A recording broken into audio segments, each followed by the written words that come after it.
ngasi day mulak sere mayam ngasi aina chajagaduriba henjang ase kanghau ne chana ne khamen ga nongmakhamapan ga kanghau ne aduduga mayam sidana pani runba leire yongchak ka pan ga sowgri happa ga lonba ne moi swagi pan je khara leng bai tap tawe boko aduduna leng dana bagi damakta sowgri hapchabne ado mayam agi video sibo anoba thengnabe bisingna like amadi subscribe sungso soidana tawbiramo mayam adu chajarage ado mayam sidaju sigi nga je kerala da yamna phangya tai dasu phangye boko nga kaukta gi nga duneba jena bibi bane che sushina bibi bane ado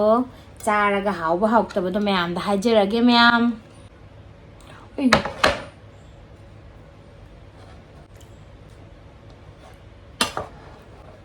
hiduk le mit udadan mayam adudi chajarage hauba haukta bado charaga hajarage eronba hana charse yang chakse am yawe kot na mati lau su leire mayam ngasi di vet comment khara pathok charake ko mayam vet comment pining mal how do jam yong chakse angang hoidagi lorokpane inaw akoi gi angang hai inaw pi hoi hai tare moi degi lorokpane am tu yam hauni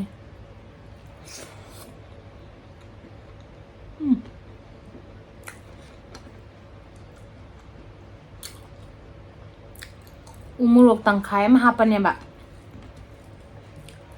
hojiki damakta di yam sadre horen kamai trakadoino khangde morok yam chaga denga ai mayam ai iman be hoide halakhre yumnam jiyong hoide halakhre ko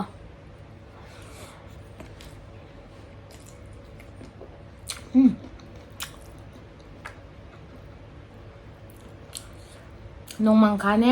hawai chana ne khamen ga ngwa ha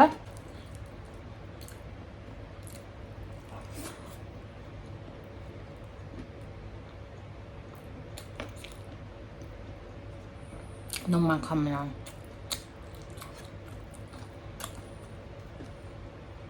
사지 사자 이 사자는 해는 봐요 사라디 호망 좀딱 강어가 사용 방제 봐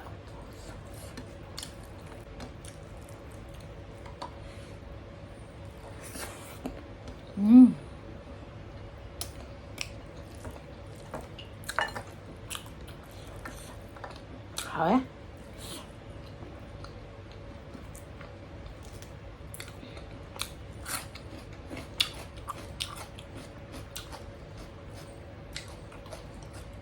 nga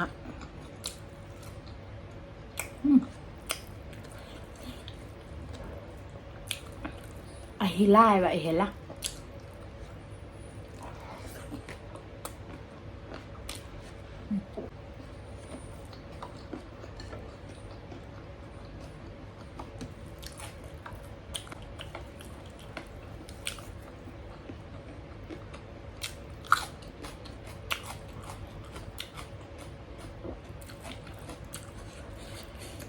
cái lâu cho hỏi á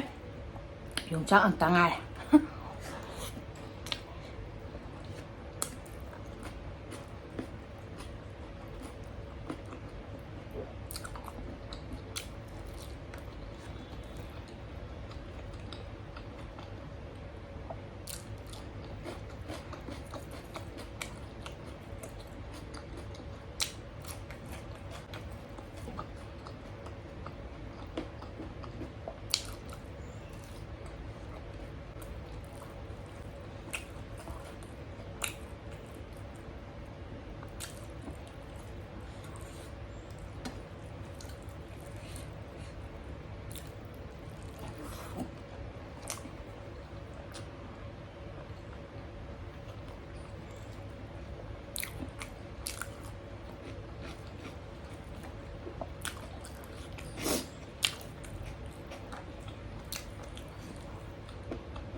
Chắc nghĩ bằng hay không?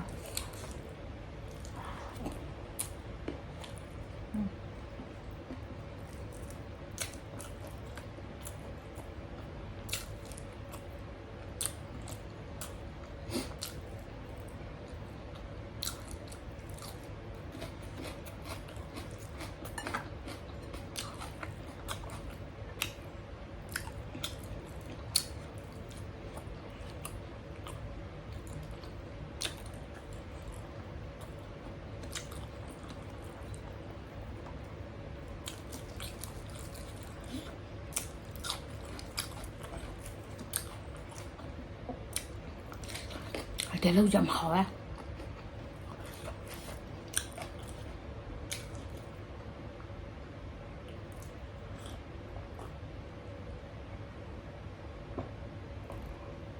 mấy em mà rất thân là comment bắt thuộc cho cái quả em nó nên máy hay vậy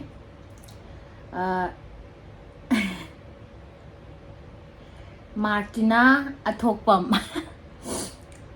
Matoyam Tamida Unindre hai. Thank you. Aduga ibungo nungsidrabo tunda nammo hai.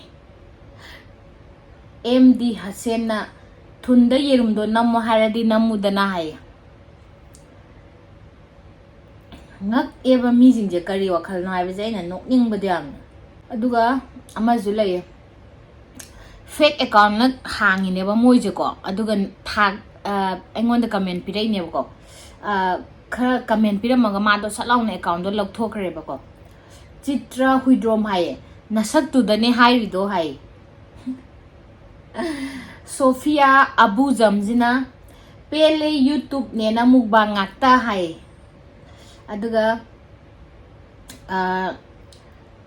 Rajendro Yengkhomna nathibong cha bagi hai do si no re mai je CBAGI hai nathibong cha bagi ut kanu yening de hai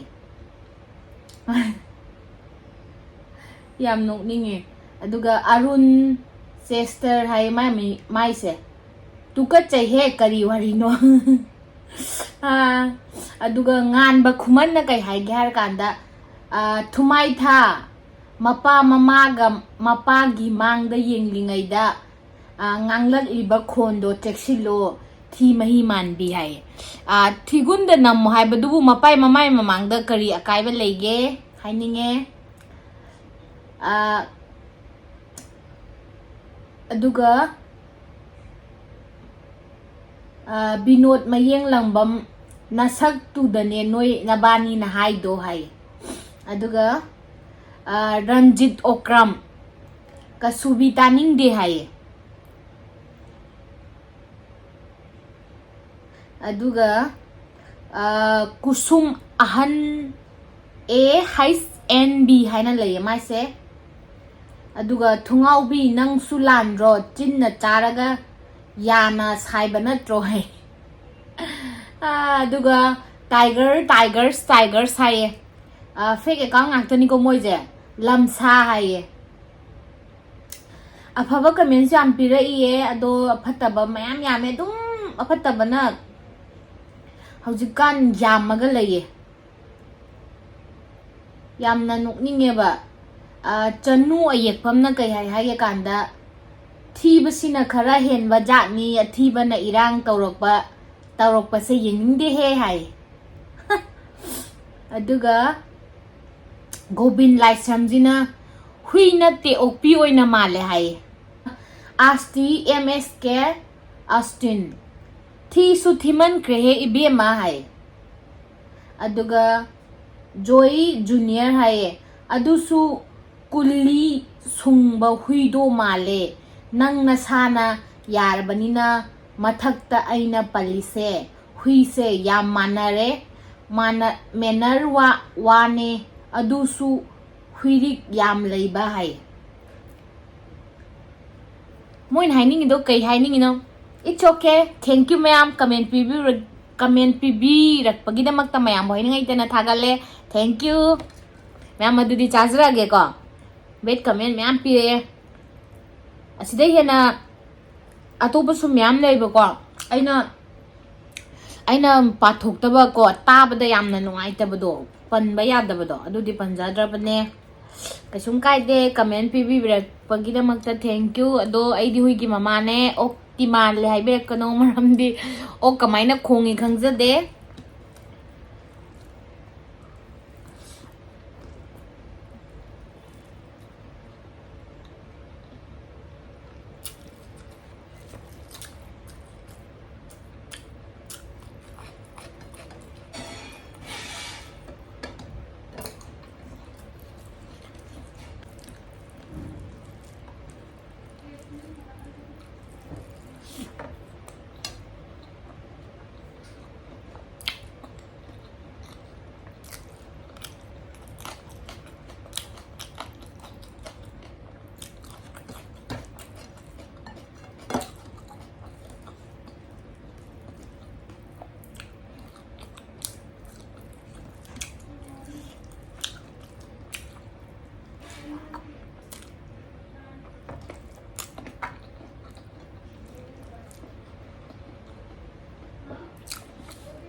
ꯇꯞꯅ ꯇꯞꯅ ꯁꯥꯔꯦ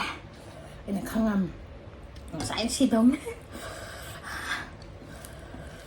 ꯑꯩꯅ ꯈꯪꯉꯦ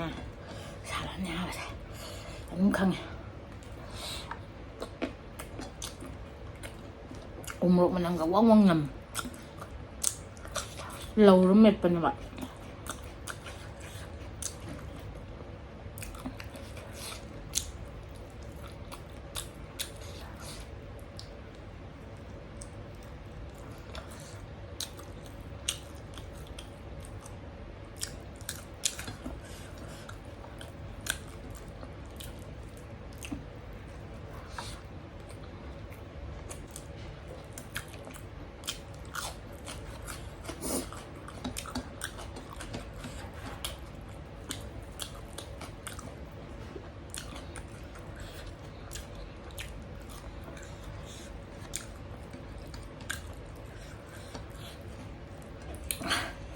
ꯍꯦꯛꯇ ꯁꯥꯔꯛꯑꯦ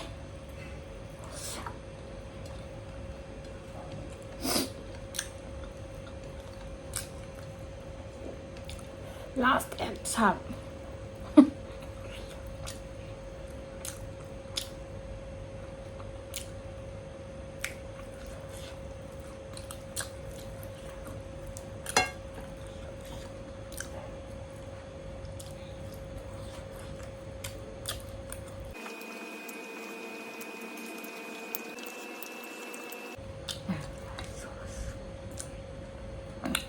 ꯕꯦꯠ ꯀꯃꯦꯟ ꯄꯤꯔꯛꯀꯅꯣ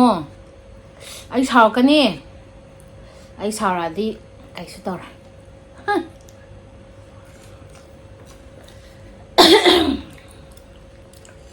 ꯑꯩ ꯁꯥꯎꯔꯛꯑꯗꯤ ꯀꯃꯦꯟ ꯑꯗꯨꯝ ꯄꯥꯔꯛꯀꯅꯤ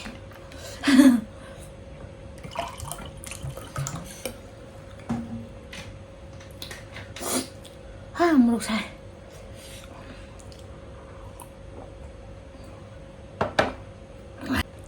ꯄꯤꯔꯛꯀꯅꯨꯀꯣ ꯕꯦꯠ ꯀꯃꯦꯟ ꯑꯩꯗꯤ ꯕꯦꯠ ꯀꯃꯦꯟ ꯄꯤꯔꯛꯑꯗꯤ ꯁꯤꯡꯉꯥ ꯃꯔꯨꯁꯤꯅ ꯅꯣꯏ ꯊꯤꯟꯒꯗꯝꯅꯤ ꯀꯩꯅꯣ ꯈꯪꯗꯦ ꯃꯤꯉꯣꯟꯗꯕꯨ ꯕꯦꯠ ꯀꯃꯦꯟ ꯌꯥꯝ ꯄꯤꯅꯤꯡꯕ꯭ꯔꯣ ꯂꯥꯟ ꯍꯥꯏꯕꯁꯦ ꯀꯔꯤꯁꯨ ꯅꯠꯇꯦ ꯅꯨꯡꯁꯤꯅꯗꯕꯩ ꯊꯣꯛꯍꯟꯕ ꯅꯨꯡꯁꯤꯕ ꯌꯥꯎꯗ꯭ꯔꯗꯤ ꯀꯔꯤꯁꯨ ꯎꯄꯥꯏ ꯂꯩꯇꯦ ꯑꯗꯨꯅ ꯅꯨꯡꯁꯤꯅ ꯂꯩꯃꯤꯟꯅꯁꯦ ꯕꯦꯠ ꯀꯃꯦꯟ ꯄꯤꯅꯔꯣꯏꯁꯦ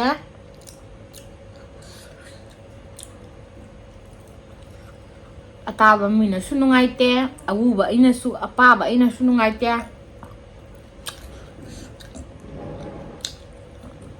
ꯑꯗꯨꯏꯁꯨ ꯁꯞꯄꯣꯔꯠ ꯇꯧꯕꯤꯌꯣ ꯑꯩꯉꯣꯟꯗ ꯕꯦꯠ ꯀꯃꯦꯟ ꯄꯤꯔꯛꯀꯅꯨꯀꯣ ꯑꯩꯅ ꯄꯥꯏꯁꯦ